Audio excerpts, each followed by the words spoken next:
नमस्कार, मैं दलीप ताहिर हूँ और मैंने अपने दिल की बात सिद्धार्थ कनन के साथ की है। Please subscribe to his YouTube channel now.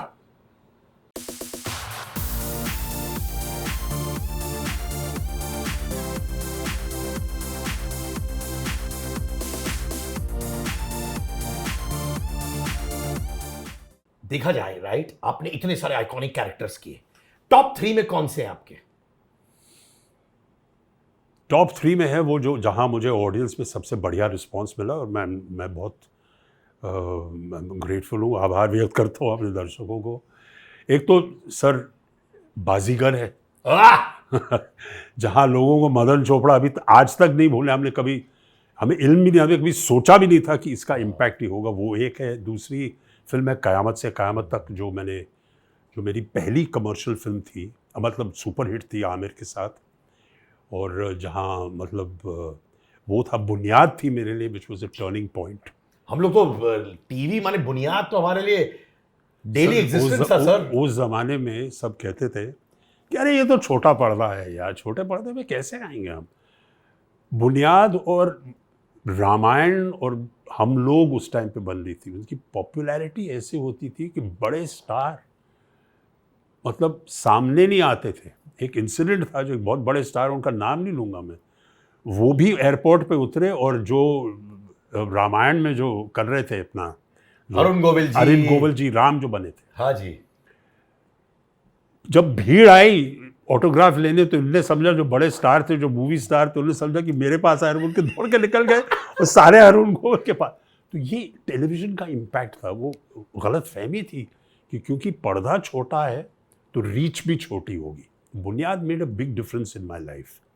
वो मेरा जो विलन का जो आज की आवाज़ में किया मैंने, और उससे पहले भी, तो वो पूरा इमेज को थोड़ा सॉफ्ट हो गया विद बुनियाद। और बहुत ही बढ़िया कहानी थी, हमारे परिवार की कहानी थी। हम सिंधी हैं तो हमारे बंटवारे में हमारा परिवार भी इंडिया आया। तो मेरी माँ देखती थी बुनियाद और इतना खुश होती थी, आंसू आ जाते थे, क्योंकि उनकी भी कहानी, पार्टीशन की कहानी उनकी भी कहानी थी। तो वहाँ से मुझे बहुत रिकग्निशन मिला, और कयामत से कयामत तक मुझे बुनियाद के बाद ही मिला। तो it's a very important film for me. Serial for me is बुनियाद, ऑफ कोर्स। बुनियाद, कयामत से कयामत तक, बाजीगर, हमें राही प्यार के, कहो ना प्यार है। तो मैं यार, मेरी किस्मत अच्छी रही कि मुझे अच्छी फिल्में मिली हैं और अच्छे लोग मिले हैं काम करने के लिए। क्या बात है सर, अब मुझे सेंटी कर रहे हो अभी बैठ के ना। सारी फिल्में बॉम बॉम बॉम मेरे आंखों के सामने आ रही कुछ और भी हैं आई एम श्योर, मैंने 2 घंटा तो इसी में निकल जाएगा। बट मैं चाहता हूं कि आप अगर कोई बिहाइंड द सीन एनेक्डोट्स बताए, जैसे आमिर के साथ, जो शायद आपने कहीं बोला नहीं होगा, but something that comes to your mind. Qayamat Se Qayamat तक, आमिर, मैं जानता हूं कि शाहरुख खान के साथ आपका एक इंसिडेंट हुआ था, जब कोई यूके में आके बोला कि यार शाहरुख खान को तुमने कैसे मार दिया। बट सम इंसिडेंट जो आप बोलेंगे, थैंक गॉड मैं इस फिल्म का हिस्सेदार था, थैंक गॉड मैं आमिर से मिला, शाहरुख से मिला, और थैंक गॉड ये सारी चीजें हुई मेरे साथ। सर, उसके लिए तो एक ऐसी चीज़ नहीं है, लेकिन सारी फिल्मों में ऐसे इंसिडेंट्स हो। जब मैं आपको कयामत से कयामत तक, तो मेरे लिए एक इतनी इम्पोर्टेंट फिल्म थी, इतनी महत्वपूर्ण फिल्म थी कि असल में नासिर साहब ने ये फिल्म नासिर साहब बनाने वाले थे, खुद बनाने वाले थे, खुद डायरेक्ट करने वाले थे। लेकिन उसमें क्या हुआ कि, और इस फिल्म में थे, उन्होंने कास्ट करने के लिए शमी कपूर साहब को और संजीव कुमार साहब को सिलेक्ट किया था कि ये मैं खुद बनाऊंगा और ये दोनों बाप होंगे। फिर उनकी तबीयत कुछ नासाज हो गई, उनको मसरूफ़ रहे, तो डॉक्टरों ने कहा कि सर आप इसको डायरेक्ट मत कीजिए। तो मंसूर को दे दिया, मंसूर ने रिकास्ट किया और हम आ गए इसमें। तो नासिर साहब ने जब मुझे बुलाया, तो पहले तो उस ज़माने में ये होता था कि इतना बड़ा प्रोड्यूसर मुझे बुला रहा है। पहले जैसे स्कूल में थे, यार कोई गलती तो नहीं की मैंने, क्या प्रॉब्लम, क्या मुझे क्यों बुला रहा है। तो मुझे फ़ोन कॉल आया नासिर साहब से। नासिर साहब ने मुझे ये बुलाया ऑफिस में और बैठे थे, तो उन्होंने नरेशन शुरू किया, और साइड पे उनके ऑफिस में 3 बच्चे बैठे थे, मतलब वेरी यंग पीपल। एक आमिर था, लाल लाल गाल थे उसके, बिल्कुल looking very young and innocent. उसके बगल में थे मंसूर खान जो डायरेक्टर थे, और उनकी बहन, मंसूर की बहन, नासिर साहब की जो बेटी थी नुसरत। तो नासिर साहब ने मतलब नरेशन शुरू किया, और जब प्रोलॉग उन्होंने मुझे समझाया, तो मैंने कहा नासिर साहब मैं ये पिक्चर कर रहा हूँ। इतना डायनेमिक प्रोलॉग, जिसमें मैं उसको दूल्हे को उड़ा देता हूँ दुई नल्ली से, जैसे बोलते 12 बोर से उसको मार देता हूँ अपनी शादी के दिन। तो मैंने कहा इससे अच्छा, इससे ड्रामेटिक सीन क्या हो सकता है, मैं पिक्चर कर लूँ। तो उन्होंने कहा नहीं मैं सुन लो पूरी पिक्चर सुन लो। और फिर मैंने पूछा उनसे कि सर इस फिल्म के हीरो कौन है? मैंने कहा वो बैठा है। और आमिर ने, फनीस्ट थिंग, मैं कहानी बता रहा हूँ कि हम स्कूल में बोलते थे ना सर प्रेजेंट मैम, और आपने हाथ उठाते थे हम, यस मैम प्रेजेंट। आमिर ने वैसे ही किया, हाँ। फिर उसने हाथ जल्दी से नीचे ले आया क्योंकि उसने सोचा कि ये इसको, सो वेरी क्यूट मोमेंट। नाम बोलने की जरूरत नहीं, बट मैं चाहता हूं कभी हुआ है कि आप आए हो सेट पे, आप प्रेप्ड हो, फुल हो, सामने एक बहुत बड़ा हीरो है और उस इंसान ने आपको डिमोटिवेट कर दिया, पता चला फंबल मार रहे हैं या फिर डिसइंटरेस्टेड है, छाते के नीचे बैठे हुए हैं, आराम से आ रहे हैं जूस पी के, ऐसा हुआ है? उल्टा हुआ मेरे साथ। आपने किया है? मैंने नहीं किया, लेकिन मुझे मदद किया। और ये बच्चन साहब की, मेरा कमर्शियल सीन जो था कमर्शियल सिनेमा में, इसलिए कह रहा हूँ कमर्शियल सिनेमा क्योंकि उसके पहले मैं अंकुर कर चुका था श्याम बेनेगल साहब से, काफ़ी गैप था। उसके बाद मेरा पहला कमर्शियल सीन था शान में, बांद्रा के अंबेडकर रोड पे हम एक नाई की दुकान में शूटिंग कर रहे हैं। मेरा सीन क्या था कि मैं विलन गैंग में हूँ और मैं शेव करवा रहा हूँ और बच्चन साहब आते हैं और उस्तरा रखते हैं गर्दन पे और इन्फॉर्मेशन क्या होती है, वो गोलियाँ चलती हैं। एक तो रात की शूटिंग थी, पहला सीन बच्चन साहब के साथ। बच्चन साहब अपने पीक में थे और हमेशा पीक में रहे हैं, तो लेकिन उनका सेट पे आना कोई फैन फेयर नहीं, बाजा वाजा कुछ नहीं। सडनली एक आवाज़ आई पीछे से, hi I am mister Amitabh Bachchan. हालत ख़राब हो गई, टैंक करके पानी। फिर तो मैं थिएटर से हूँ, मैंने अपने सारे लाइंस कहा, कुछ नहीं था, थोड़े 1-2 लाइन थे वो मैंने रिहर्स किए, ये को सब ठीक है। लेकिन जब उनके सामने सीन शुरू हुआ तो मेरी हालत ख़राब हुई। मैं ना तो लाइंस वाइंस कुछ याद नहीं आ रहा था, सब भूल गया मैं, सब बिल्कुल पानी।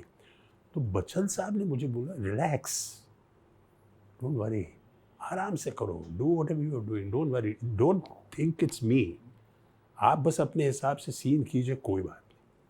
और 2-3-4 टेक्स जो भी थे उल्टा हुआ, he put me at ease. So I am always grateful for that कि दैट सो ये एक्सपीरियंसेस मेरे साथ हुए जो उल्टा हुआ मेरे साथ, लोगों ने मेरी मदद की है, मुझे डिमोरलाइज नहीं किया। तब वहाँ से मतलब I have not had an experience where any, कभी कभी कुछ कैरेक्टर एक्टर होते हैं जो कहते हैं कि नहीं सर ऐसे कीजिए, आप वैसे कीजिए, मैं वैसे करूँगा, ये करूँगा, वो करूँगा।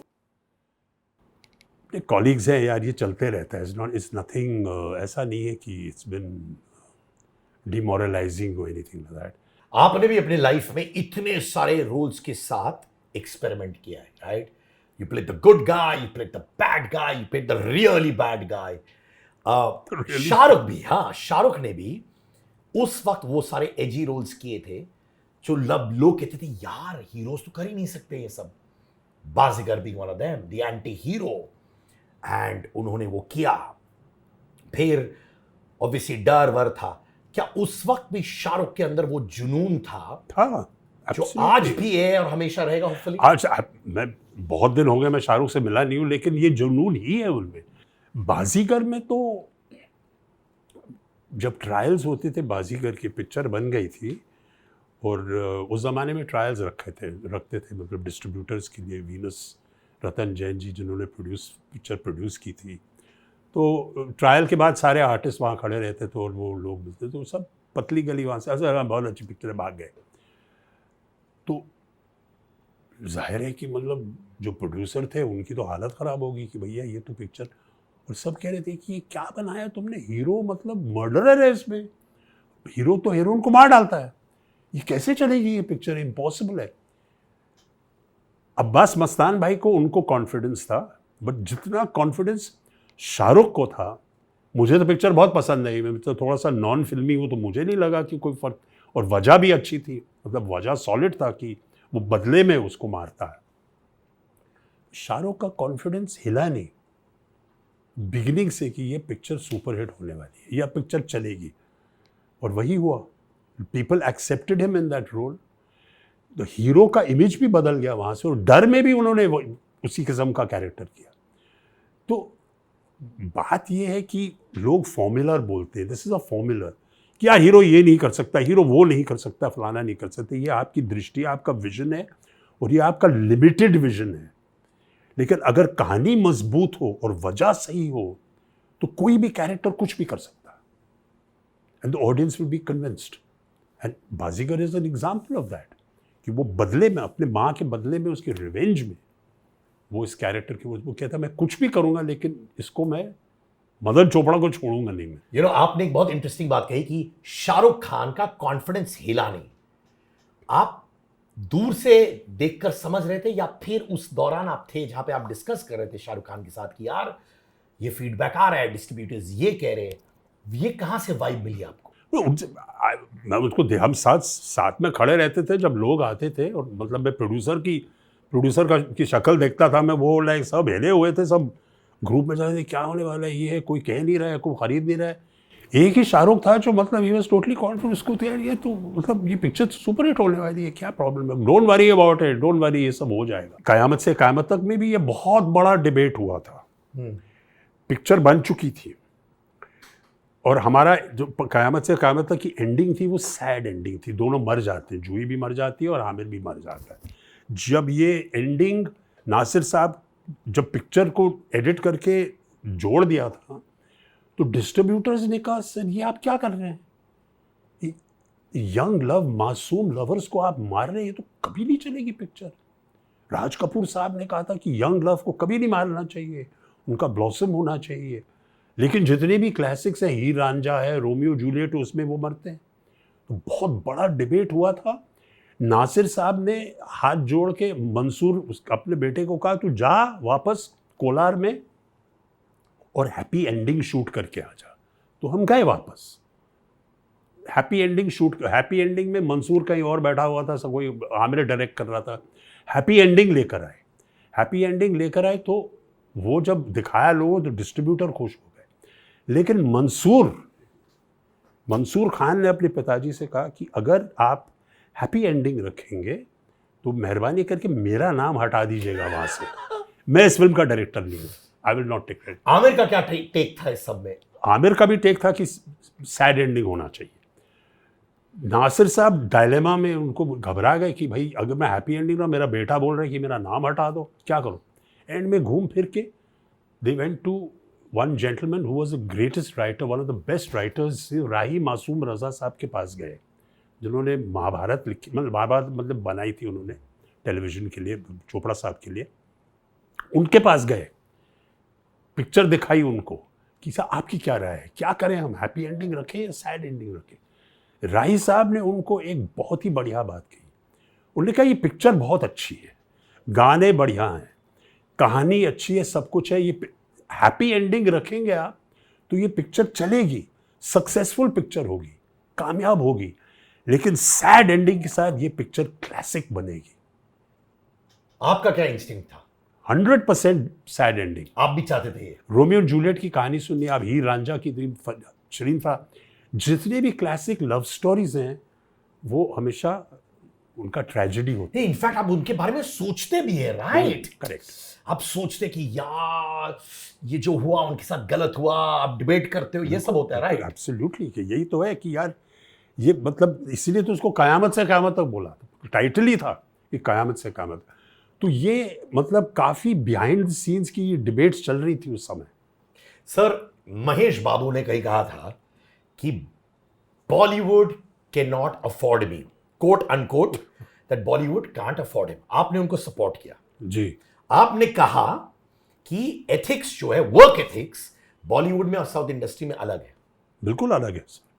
आपने क्यों? और उसकी वजह है कि जो साउथ में है, जो हीरो हैं जैसे महेश बाबू है और रजनीकांत भाई हैं, और सब जितने भी हीरोज हैं अभी भी, वो क्या है कि वो प्रोजेक्ट को स्टार्ट टू फिनिश करते हैं और एक कंट्रोल्ड माहौल में और एक डेट्स देके। पहले भी होता था, वेंकटेश जो नायडू थे, अपना जो हीरो थे, उस टाइम पे भी साउथ के हीरोज जो है वो स्टार्ट टू फिनिश करते 3 महीने में पिक्चर कंप्लीट। एक तो वो, secondly the most important thing is कि साउथ में, जहाँ तक मेरी नॉलेज है, अभी भी जो जो फैसले हैं और जो निर्णय लेता है वो प्रोड्यूसर है।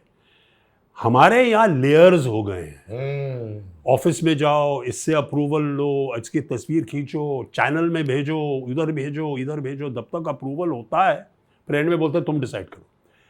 साउथ में क्या, डिसीजन मेकिंग इज इमीडिएट, क्योंकि प्रोड्यूसर बैठा है सेट पे पुराने ज़माने जैसे कि ये करो वो करो फलाना करो।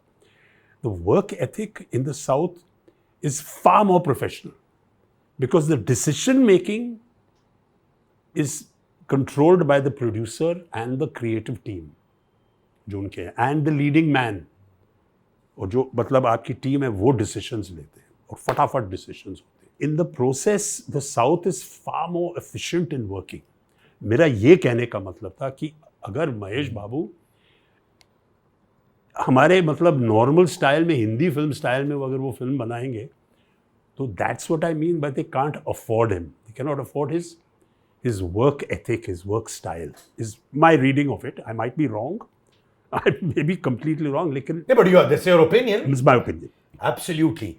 एक और चीज आपने कही, nobody gives you work in the industry after a flop and nobody wants to talk about it. Right? Absolutely right. Yeah. Flop के साथ कौन बात करेगा सर? आपके साथ हुआ है?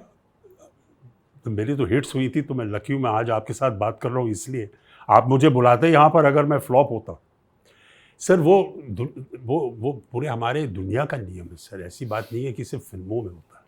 अगर आप कुछ प्रोडक्ट बनाते हो, दुकान में ले जाते हो और कोई ख़रीदता नहीं है तो उसको आप दुकान से हटा देंगे ना। नहीं, फॉर एग्जाम्पल एक चीज़ होती है, जैसे आप हिट्स दे रहे हो, फिर 2 फ्लॉप हो गए बीच में, वो आपके साथ हुआ है कि नहीं? बिल्कुल हुआ है। मैंने कई फिल्में मैंने की है जो फ्लॉप हुई है, लेकिन क्या होता है कि if you are a successful actor तो थोड़े बहुत, मतलब मेरे साथ तो मैं तो कैरेक्टर एक्टर हूँ, मुझे कैरेक्टर एक्टर्स को इतना प्रभाव नहीं होता, लेकिन हीरोज़ को, मैंने एक हीरो के साथ काम किया जिसका नाम मैं नहीं लूँगा, जो सब जानते हैं। उसके 1 साल में 15 फिल्में फ्लॉप हुई, लेकिन 2 हिट हो गई, तो उसको वापस काम मिलना शुरू हुआ। ये हो ही नहीं सकता है कि अगर आप फ्लॉप, आपकी फिल्म चलती नहीं है तो आप हीरो बन ही नहीं सकते हैं, आप सक्सेसफुल एक्टर बन ही नहीं सकते। The whole formula of life is based on success sir, it's true. तो आपने देखा हुआ है, ये तो एक एग्जांपल है, आपने किसी के साथ करीबी तौर पे काम किया है, आपने देखा है कि क्या कॉन्फिडेंस जो आता है ना विद हिट्स, बॉडी लैंग्वेज बदलती है, अंतराज रहता है, और सडनली आपने जैसे इंटरव्यूज के दौरान, let me tell you my version. एक बहुत बड़ा एक्टर है जो मेरा कॉलेज का दोस्त है, सेम बैच जी, और कॉलेज में बड़ा पतला सा हुआ करता था, अच्छा डांसर था, तो लोग उसको टपली मार देते थे, ऐसे पुश कर देते थे। जब वो हीरो बना, वो बौखला गया था। जब वो मेरे रेडियो स्टेशन में आता था, हाँ दीदी कैसे, ऐसे दीजिए कैसे आप, ठीक है, doing good, okay, you okay, ऐसे करता था। फिर मैंने उसको पूछा तेरे से हो क्या गया है? All good, he was good to me, but मेरे रेडियो स्टेशन लोगों के साथ बहुत एटीट्यूड था। फिर उसकी फिल्में फ्लॉप होने लगी। नेक्स्ट टाइम जब वो रेडियो स्टेशन आया, सारे लोगों के पास गया, पूछा कैसे हो आप, सच अ ब्यूटीफुल ऑफिस। तो मैंने बॉडी लैंग्वेज चेंज होते हुए देखा। आपने देखा हुआ ये?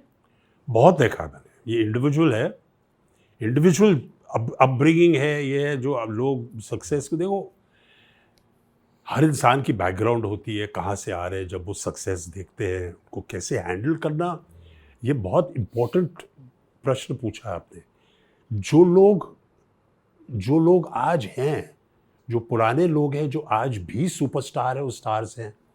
स्टारडम एक और अलग बात होती है, स्टारडम हैंडल करना, इसलिए लोग बिजनेस में रहते हैं। जिन्होंने स्टारडम को हैंडल करने का, जो वो संभाल सकते हैं, वही टिकते हैं।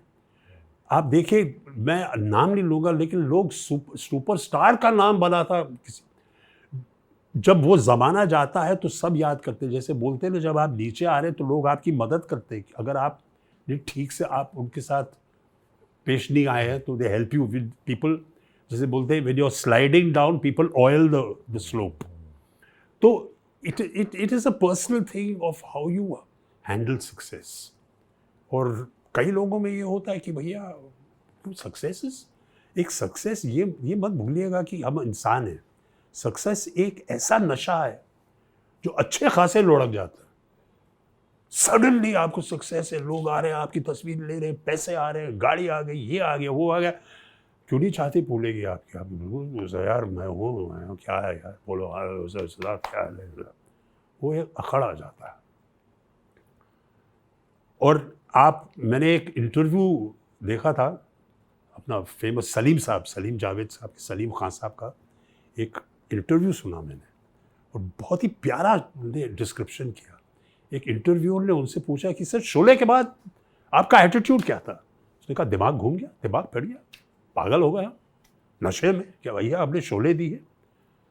तो सबके साथ होता है, जो भी मतलब उस मकाम पे पहुंचते हैं सक्सेस पे, सब पे होता है। आपके साथ हुआ है वो? बिल्कुल एक हद तक हुआ, लेकिन कब हुआ ये? कहावत से कहावत तक के बाद, बाजीगर के बाद, ये फिल्मों के बाद, भामेर आई प्यार के, कहो ना प्यार है में, अकड़ आई थी आप में थोड़े बहुत? अभी भी है, अभी भी? कर तो है। As an actor, as human being, थोड़ा सा अपना है वो कि वो सेल्फ रिस्पेक्ट होता है। Self respect, more of self respect, and also from वो पॉइंट ऑफ व्यू कि भाई मतलब एक हद तक आप हमारा फायदा उठा सकते हो, लेकिन यार नाजायज फायदा मत उठाओ। कभी कभार बहुत सारे न्यू एक्टर्स आपने देखे होंगे, राइट? जी। इतने लोग आए, इतने लोग गए। कभी हुआ है कि कोई न्यू एक्टर सक्सेस चला गया उनके दिमाग में, और उन्होंने आपके साथ सही तरीके या एटीट्यूड फेंका आपको? हाँ हुआ है मेरे साथ, लेकिन उसका नाम ही नाम नहीं पूछ रहा हूं जवानी में देखो, जब अब मैं सेट पे जाता हूँ, नए एक्टर होते हैं, नए हीरो होते हैं, देयर इज दैट थिंग कि यार मुझे मालूम है ये, मतलब ये तो पुराने कैरेक्टर एक्टर, इनको क्या मालूम। ठीक है सर, वो हम संभाल लेते हैं सर। नहीं, वो नहीं, पर वो कैसे एक्सप्रेस करते हैं? बॉडी लैंग्वेज में, एटीट्यूड में कि भाई ऐसा मत करो, वैसा करो, डायरेक्टर को बुलाते सर यूँ होना चाहिए, ऐसा होना चाहिए। तो ये चलते रहता है सर इस प्रोफेशन में। It's not an unusual thing, ऐसा नहीं। हैंडल कैसे करते हो ना, आपने इतना काम किया हुआ है, कोई बच्चा आके आपके बोले ऐसे खड़े रहो, ये नहीं, वो मुझे डायरेक्टली ना बोले, जो भी बोले मैं अपना मतलब इत्मीनान से बोलता हूँ। डायरेक्टर मुझे जो बोलता है मैं पूछता हूँ कि साहब ये सीन जैसे कर रहे हैं, और 99% मुझे ये रिस्पेक्ट मिलता है कि डायरेक्टर जो भी कहते हैं मैं उनके साथ आई वर्क विद दैट। सो मेरे साथ इतना नहीं हुआ है, लेकिन होता है, और there is attitude, so you have to deal with it. It's not ज़्यादा करके एटीट्यूड ये नहीं है कि उनकी इनसिक्योरिटी है, मेरी इनसिक्योरिटी नहीं है।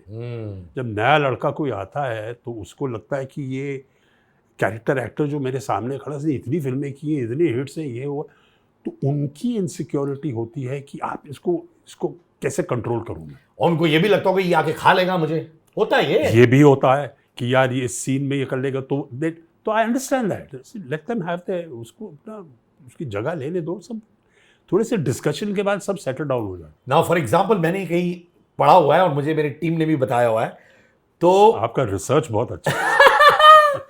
आपने किंग दशरथ का रोल किया था, राइट? जी। सिया के राम में, ठीक जी, है जी। कुछ लोग आपसे ब्लेसिंग सीख कर रहे थे और आप बार के बाहर आ रहे थे, राइट? क्या आपको उस वक्त डर था कि इनको पता चल रहा है कि यार ये बार के बाहर आ रहे हैं और ये दशरथ का रोल प्ले कर रहे हैं? सर थोड़ा सा देखिए क्या था कि लोगों, एक तो राजा दशरथ के जो किरदार, उसमें इतना मेकअप है, ये है, वो है, मुकुट, पूरा मतलब आपको मालूम है कि पीरियड ड्रामा में क्या क्या पहनना पड़ता है। तो मैं हीथ्रो एयरपोर्ट में था, नॉर्मली मैं वहाँ से निकल रहा था, और मैं रुका बार में, और फिर वहाँ से मैं बाहर आ रहा था, तो लोग आए, उन्होंने कहा महाराज महाराज महाराज दशरथ आप राम के पिता हैं। तो मैंने कहा नमस्कार। मैंने सिर्फ अपने लिए सोचा कि अच्छा हुआ इन्होंने मुझे यहाँ देख लिया और 10 मिनट पहले नहीं देखा होगा। पर आपको क्या लगा? बट ये कई लोगों के साथ हुआ है। जो जब रामायण बनी थी तो कृष्णा जो कृष्ण भगवान का रोल कर रहे थे, उनको भी शुरुआत में वो एक एयरपोर्ट में थे, कहीं गुजरात में शो करने गए थे, और वो बेचारा उतरा जहाज में, सिगरेट पी रहा था। लोग पागल हो जाए, अरे अरे क्या हो रहा है, तो सिगरेट पी लो, फटाक करके उसने चुपचाप ऑफ कर लिया। तो रियल लाइफ में हमारा काम है एक्टिंग और एक पोर्ट्रेयल देना। इसका मतलब नहीं है कि मैं राजा दशरथ हूं, ये फर्क है कि मेरा काम है एक्टिंग करना, और मैं एक्टिंग मेरे ख्याल से वो मैं किरदार, इसका मतलब ये नहीं है कि मेरी जो निजी जिंदगी है वो बिल्कुल एग्जैक्टली उनके जैसे हो। पर बताओ ऐसे कौन सा कैरेक्टर है जो आपकी निजी जिंदगी को अफेक्ट कर रहा था?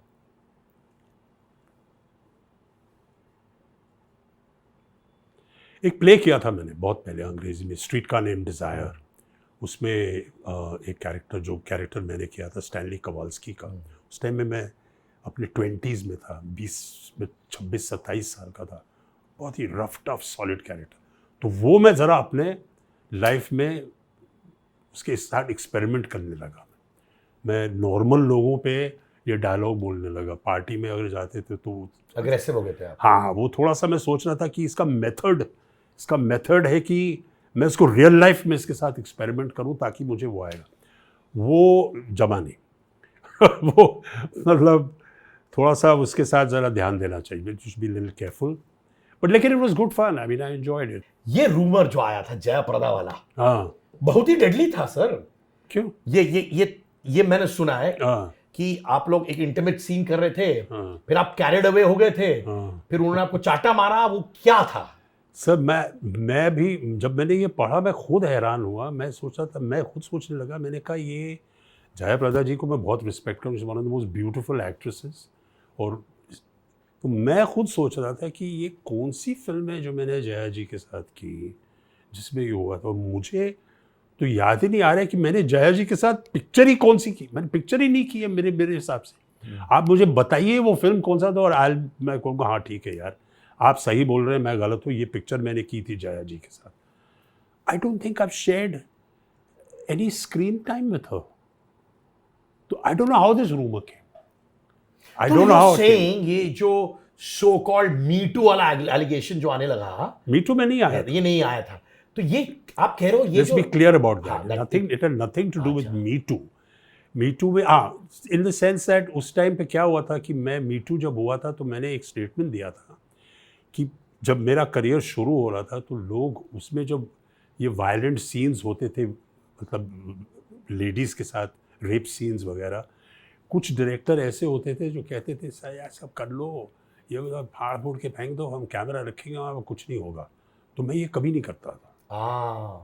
मैं उनको बोलता था कि आपने आर्टिस्ट को कहा है कि ये होने वाला है?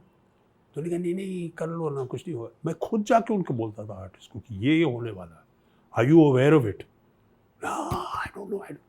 तो उस पॉइंट ऑफ व्यू से जब मैंने बोला तो पता नहीं कहाँ कि मीडिया में उन्होंने कहा कि जया जी के साथ ये सीन हुआ था उस फिल्म में जो हम कैरिड अवे हो गए। कभी कभार हो जाता है ऐसे सीक्वेंसेस में, लेकिन उनके साथ मुझे तो वो तो दूर की बात है। मुझे मालूम नहीं है कि कौन सी पिक्चर की मैंने उनके साथ। तो यानी कि आप कह रहे हो, आप बेसिकली बता रहे थे आपका अप्रोच क्या था वो रेप सीन्स के लिए, and you were being very dignified and probably giving life lessons to people. I think so. मैं तो देखो, मैं थिएटर का आदमी हूँ, मुझे मालूम है कि ये सब you have to rehearse it. जो आप जिसके साथ आप सीन कर रहे हैं उनका कंफर्ट लेवल होता है, और विशेषकर क्योंकि वो औरत हैं, स्त्री हैं, आप उनके साथ कुछ सीन कर रहे हैं तो you have to be very careful कि you respect that space of hers. उनकी डिग्निटी है, लोग फ़ायदा उठाना चाहते हैं, वो अलग बात है। मैं इसके हमेशा खिलाफ रहा हूँ और बहुत एरोगेंटली खिलाफ रहा हूँ। मैंने डायरेक्टर को बुलाया, मैंने कहा आइंदा मुझसे ही काम करवाओगे ना, मैं तुम्हारी पिक्चर छोड़ दूंगा, मैं बताओ उसको क्या करना है। तो दिलीप जी आप तो सर क्या सर, आप तो सर ये कुछ भी है। तो ऐसा कभी हुआ है कि the opposite person, the actress ने आपसे कहा नहीं ऐसे मूवमेंट नहीं होनी चाहिए, और आपने डायरेक्टर को बोला मैं नहीं करूंगा, और एक्ट्रेस ने भी बोला? उल्टा हुआ है।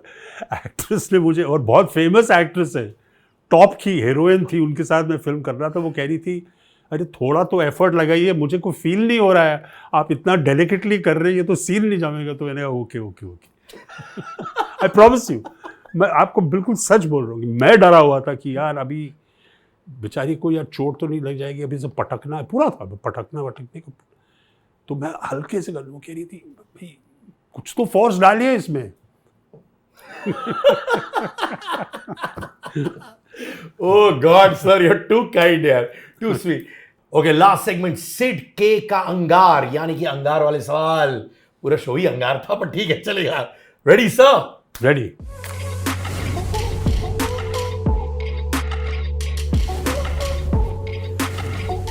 द मोस्ट टैलेंटेड एक्ट्रेस जिनके साथ आपने काम किया है? Most talented actress Madhuri Dixit. राजा गया था ना हमने। राजा किया था मैंने, कई और फिल्में भी की, श्रीदेवी, माधुरी दीक्षित, हमारे यार इतनी बढ़िया एक्ट्रेसेस। अभी आलिया भट्ट के साथ मैंने काम नहीं किया, लेकिन उसकी फिल्म देखी मैंने, वो कमाल की एक्ट्रेसेस। रवीना, मनीषा कौर, अभी एक्ट्रेसेस में इतनी अच्छी परफॉर्मेंसेस हैं, इतने अच्छे, I can not decide on one, but अगर आप मुझे एक पूरा पैकेज बोलेंगे तो I definitely think Madhuri Dixit. आपने Shahrukh, Salman, Akshay, Aamir, Hrithik, Ajay, list goes on, but इस स्लॉट में one thing you took away from them, ठीक है? द कमिटमेंट, सबकी कमिटमेंट, पैशन और उनका सिंगल माइंडेडनेस कि ये काम जो मैं कर रहा हूँ यही मेरा काम है। That passion which I also don't have. I have seen Aamir, I seen Shahrukh, I seen Salman, एक बार घुस जाते हैं उसमें तो, I mean Akshay, complete everyone, they are just कि कमिटमेंट इतनी सॉलिड होती है। ऋतिक, तो it's that passion which is common in all of them. Greatest villain during your time कौन? अरे अमरीश जी, hands तो down, सोचने भी याद नहीं है। अमरीश जी, एक ऑडिशन हुआ था, एक फिल्म की ऑडिशन हो रही थी, international film, Indiana Jones and Temple of Doom बनी थी ना, स्टीवन स्पीलबर्ग की। वो तो थे उसमें?